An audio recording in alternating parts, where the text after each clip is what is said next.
Alright, what's going on, Phantom Force and Cosmogs fans alike? This is Phantom Base coming at you with our week number 3 battle versus Ryo, coach of Pittsburgh Huge Powers. And before we begin, I would like to sincerely apologize for this being late. My job has kept me getting up at 1, 2 in the morning to get to work and staying till at least 5 in the afternoon. I'm very tired.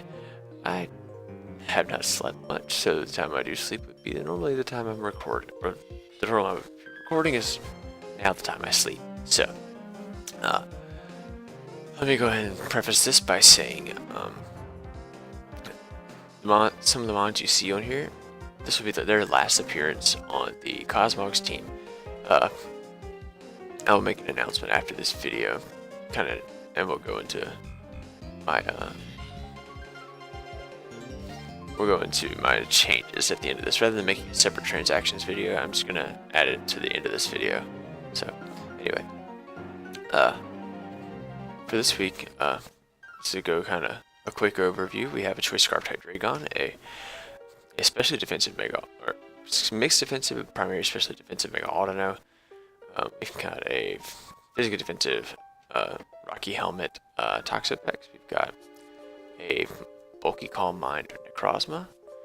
We've got a Banded Armada, and we've got a Sword Stance Gracium Z Kartana. And looking at the makeup of his team, he brings the Vaporeon, which I was kind of surprised by because Kartana just kind of takes a dump on that.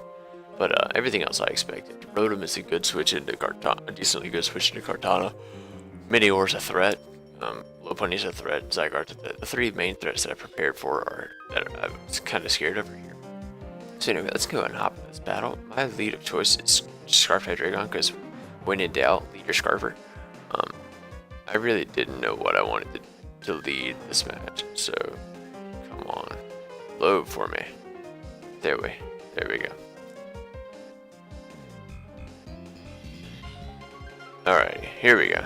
Finally, so I decided to leave with my Scarf type Dragon. We're gonna buffer. Alright, here we go. Come on now. Here we go. Yeah, so I decided to leave my Scarf type Dragon because I really didn't know what he was gonna lead. If we let Lopunny, we could act accordingly, but other than that, I was really just not sure. So I kind of wanted to just lead and scout out what his team was. As he leads Vaporeon, which kind of surprises me. But on the first thing that screams to me that he's a sub-baton pass set because he likes his setup. So I kind of wanted to scout that out a little bit. We had answers for that. So right away we just click the U-turn and do a nice solid chunk to this thing despite it being a fat mine. So we go into our Toxapex here as he goes for substitute, and this instantly screams to me that he's going to go baton pass, as is very obvious. He reveals the leftovers, and here I decide I'm not going to play around with this thing. He's going straight to Minior, and I know he is because my team doesn't deal well with Minior. My entire roster doesn't deal well with Minior. So you already know I'm about to go straight hard back out, go to Necrozma. It can break a sub, and it can take a hit from Minior. So here he passes out, and he goes into, like I said, he goes straight to Minior, which I totally expected. Now on this play, he's behind the sub, so I was gonna smash. He's got a shell smash here, and this I just have to attack the sub to get it down. So we go for Photon Geyser because and it turns out he does outspeed us, telling me that he is quite heavily speed invested, and like I said, here we're gonna go, and after this here, of course, he's gonna reveal the White Herb, so make sure that it screams, once again, he's got acrobatics to hit my team as hard as possible. We go for Photon Geyser to make sure that we break this thing sub, because Photon Geyser is a 2-hit kill on this sub, on anything, on any form of Minior. So here, I actually am very upset by what happens here, because like, I spent a lot of time trying to think about my play, and it turns out I ran out of timer. And the one thing I wanted to happen, what didn't want to happen, happened. I wanted to click Heat Wave here because I didn't want to break this thing's shields down. Because what I could do after I broke it, after I got it low enough, first off I could potentially burn it with Heat Wave, but That wasn't what I was going for. I was going to put it in range of Hydreigon's Dark Pulse or Draco Meteor, so that I would not have to predict what he did, because my Scarfed Hydreigon outsped an Adamant +2 shields up version of Minior. And he goes for Acro here, and I know I can live any one hit, and I want to scout the damage, and he does in fact reveal that he's Adamant. So, but because I ran out of time, it clicked the move for me, and I clicked Photon Geyser, which really put me in a poor position, because now, after this turn, because he's below half, he's going to be in shields down form.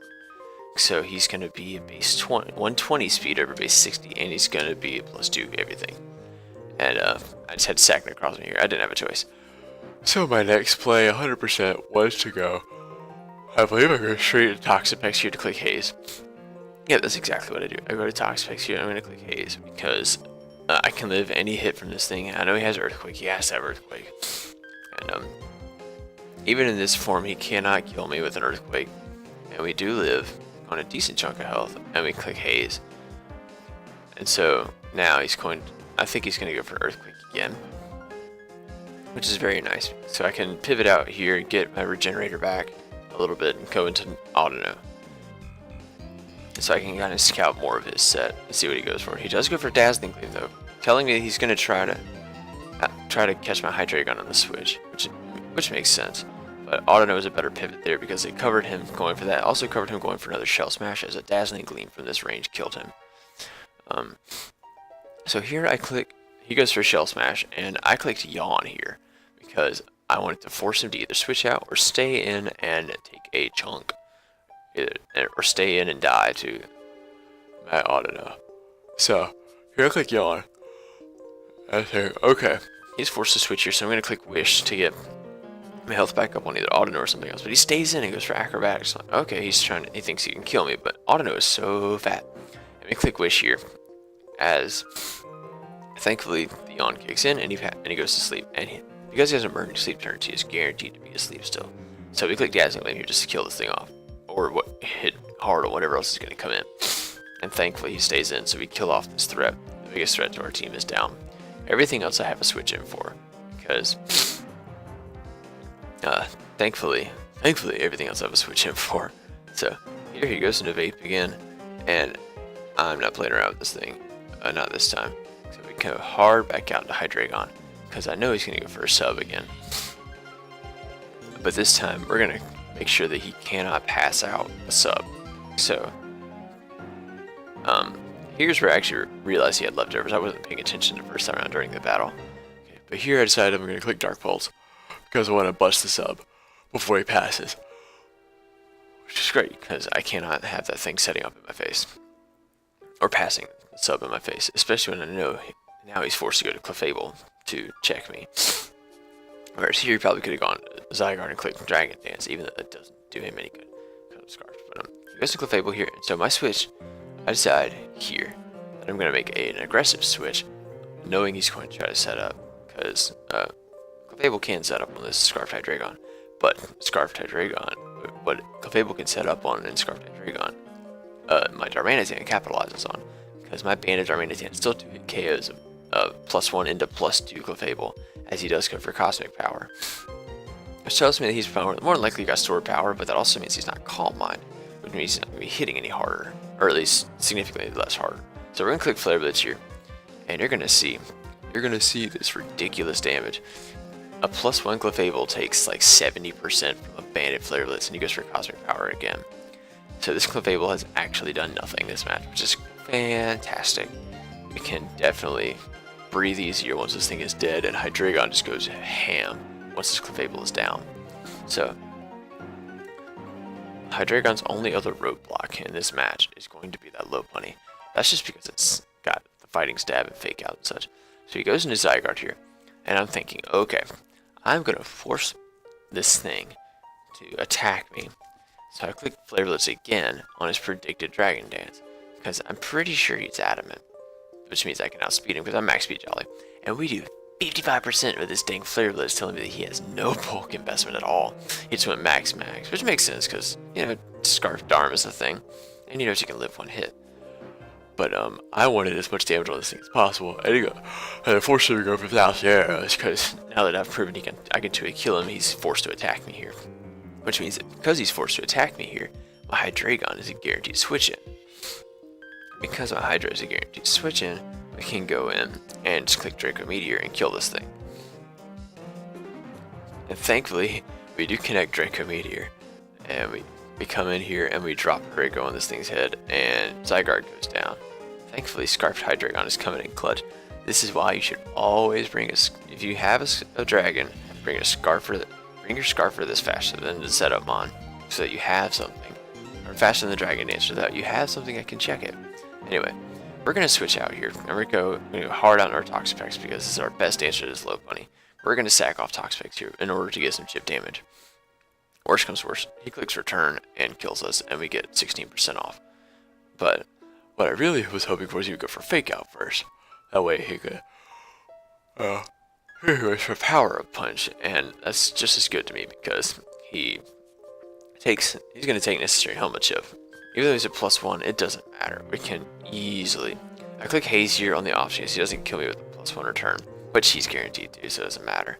But he clicks return here, and down goes my Toxapex. Oh, but I got the helmet chip I needed to guarantee kill him with the Draco Meteor from a Hydreigon. So we go back in a Hydreigon, and we come in, and we're gonna come back in and click Draco again because it kills from this range, and I needed it to. So we click Draco, and I'm sorry for the lagginess on this. I promise soon I'll have a capture card. We'll be doing these live. It'll be great. Anyway, Lopunny goes down, and thankfully we connected both the Dracos we needed to do this match. So Lopunny dropped, and he goes back into his Rotom now. It's kind of interesting. So I'm gonna pivot into my Autono to kind of check and see what this thing is gonna do. Just because Autono is a special wall here. I kind of wanted to see what I can do here. It goes for Thunderbolt, and this damage reveals that he is not offensive, not even close. So we can easily wish up on this thing. We can click, yeah, we're gonna click Wish here, and then we're just gonna click Protect the next turn because why not? That way we can scout what else it's gonna do. Because I figured he was gonna try to go for Leaf Storm. Now that I was in range of the Leaf Storm, but I think he didn't take into account that I was just gonna protect on the Wish there. Anyway, so here I click Wish again, so I can guarantee get a free switch into my Hydreigon, and essentially Hydreigon just cleans the game up here at this point. I didn't want to stall this out any further, so I click Wish, and then I add a double back into Hydreigon so we can claim the kill here, so we can clean up the game here. So he goes for Thunderbolt. I was hoping that we would not get snagged on any paras, and thankfully we didn't get one. So here we're going to take the Wish back, and we're just going to start spamming Dark Pulse, because Dark Pulse is the way to go here to clean this game up. Our coverage move, I believe, was Flamethrower. Can't remember, but pretty sure this looks like a Calm Rotom, because we're near max. I say near max special attack. We're like 176 invest or 180 invest in special attack. Because I wanted to make sure I could guarantee kill what I needed to kill. Still have enough bulk affordable so that I could take these hits like this, which is nice. So this Rotom, like I said, is a defensive set, as you can see by the leftovers, plus how well he's taking these Dark Pulses. But we just keep spamming Dark Pulse, and this Rotom goes down, and his last mon is Vaporeon, which cannot sub up on me anymore, because there's no point, I'll just wear him down. He goes into Vape here, and here I was like, if he's got Ice Beam, we'll probably go for it, because he can live this Dark Pulse, I'm pretty sure. As he does live the Dark Pulse, but he goes for Toxic, telling me he does not have Ice Beam. And even then, I don't think Ice Beam would have killed him from this range, because of it being a non-invested Vaporeon. It would have been close, depending. I don't know his spread, but we can certainly check. Or we can certainly find out when I watch this video. Anyway, so we're gonna claim our last kill here with Hydra. With Hydreigon. Kartana not even coming in and doing anything. But Hydreigon picked up like 4 or 5 kills this match. It's ridiculous. But anyway, so actually Autono gets his first and only kill of the season here. And here is where I'm actually going to go in and very unprofessionally do some editing real fast, as you guys are going to see me go to my team builder, because I want you guys to see the transactions that we made. So as you guys will know, we originally had Mega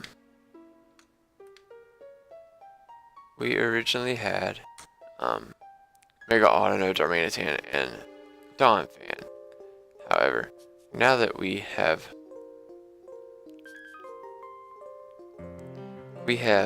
made a couple changes here, so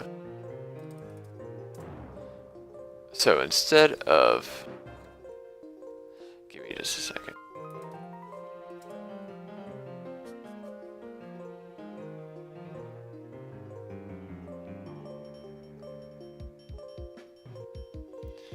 Okay, so let's take a look at our new roster. So because of the way transactions work in this, it goes by how you allocate your points, not by how many mons you drop. So because we only use 2 swaps of points, we managed to pick up 5 mons and drop 3. So we dropped Mega Autono, Darmanitan, and Donphan, which I know sound like really, I mean, Autono's done well for us, and Darmanitan obviously just put in the finest of work in this match, and Donphan's been really good to us too. But I kind of needed something else this team. I needed some speed because my fastest mon was Swoobat at the moment. So, and also I wanted a fairy type that could switch into fighting stab, because fighting is kind of a problem for my team at the moment. So you can see here we dropped those 3 and we picked up Mega Aerodactyl, which gives us a phenomenal speed tier in 150. It can outspeed certain teams without any investment. It's ridiculous. And our next pickup was Aromatisse, which is one of the best fairies in my opinion, because it cannot be taunted, awkward, nothing like that. And you get free wishes. It gets Nasty Plot, it gets Trick Room. This thing can help me set up, is another Pokemon that can help me set up Trick Room, and it can actually abuse it, which is really great, because some of my speeches allow for Trick Room. Now, the last 3 Pokemon I picked up were in place of, in place of those 3 mons. The other 3 mons I grabbed were Klinklang, which may seem weird to you guys, but it's a speed tier between Hydreigon and Necrozma that I kind of needed. And plus on top of that, it matches up really well versus the rest of my opponents. Pretty decently. Piloswine, it was still there for some reason. And I wanted another rocker, I wanted Ice Stab, I wanted Ice Priority. I wanted Ice Shard Priority and Ice Shard, and I just wanted to be able to have this option as a ground type. It's a lot better ground type in my opinion than Donphan. I don't need that kind of hazard removal. Not, you know what I mean? Like, hazard removal is great. I've got a few defoggers. I don't need a spinner per se, because people are going to prep for the spinner. You know, people are going to prep for the spinner, but you can't stop a defogger most of the time. So, and this thing really does have the nice tech options like knock off, roar. Plus, with the abilities of Oblivious and Thick Fat, I can abuse the fact people might think I'm going to be Thick Fat, so I can run Oblivious to not get taunted, which is great, because this thing is slow. This thing is base 80, or 50. It's kind of slow, but it really does. And I can potentially use it under Trick Room, which could be nice. Our last Pokemon we picked up was a niche option of Combuskin. I didn't quite want to sacrifice a Fire type, but I also didn't want to sacrifice. I needed a Fighting type really badly. And on top of that, crazy enough, it gets to Fog. Not like I'll be using it, but it gets to Fog. So, that's our new transactions for this week. I say for this week, for the rest of the season.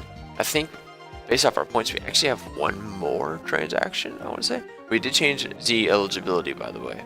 We changed it from Swoobat over to Klinklang, because Klinklang actually gets better setup than Swoobat, and it's bulkier, so it can actually take a hit and setup. Plus, like I said, Klinklang is shift gear, which is amazing setup. So, that in conjunction with Z moves is ridiculous.